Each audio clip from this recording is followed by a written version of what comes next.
welcome to Daily Scripture Reading. I do not own the rights to this music. Isaiah chapter 30, beginning at verse 18 and ending at verse 33. This is the English Standard Version. The Lord will be gracious. Therefore, the Lord waits to be gracious to you, and therefore he exalts himself to show mercy to you. For the Lord is a God of justice. Blessed are all those who wait for him. For a people shall dwell in Zion. In Jerusalem you shall weep no more. He will surely be gracious to you at the sound of your cry. As soon as he hears it, he answers you. And though the Lord give you the bread of adversity and the water of affliction, yet your teacher will not hide himself any more, but your eyes shall see your teacher, and your ears shall hear a word behind you saying, "This is the way, walk in it."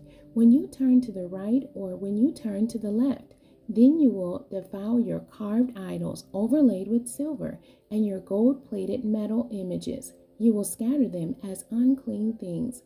You will say to them, "Be gone," and he will give rain for the seed with which you sow the ground, and bread, the produce of the ground, which will be rich and plenteous. In that day your livestock will graze in large pastures, and the oxen and the donkeys that work the ground will eat seasoned fodder, which has been winnowed with shovel and fork.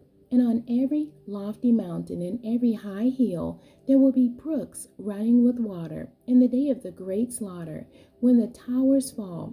Moreover, the light of the moon will be as the light of the sun, and the light of the sun will be sevenfold, as the light of 7 days, in the day when the Lord binds up the brokenness of his people and heals the wounds inflicted by his blow. Behold, the name of the Lord comes from afar, burning with his anger, and in thick rising smoke. His lips are full of fury, and his tongue is like a devouring fire.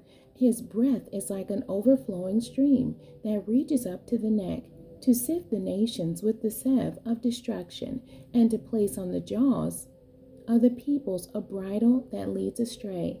You shall have a song as in the night when a holy feast is kept, and gladness of heart as when one sets out to the sound of the flute, to go to the mountain of the Lord, to the rock of Israel. And the Lord will cause his majestic voice to be heard, and the descending blow of his arm to be seen, in furious anger and a flame of devouring fire, with the cloudbursts in storm and hailstones.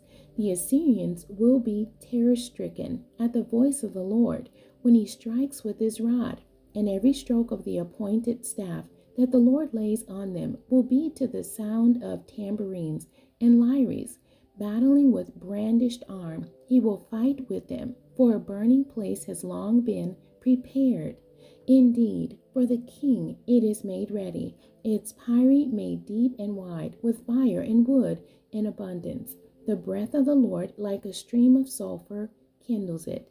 The end. God bless you, and thank you for joining me today.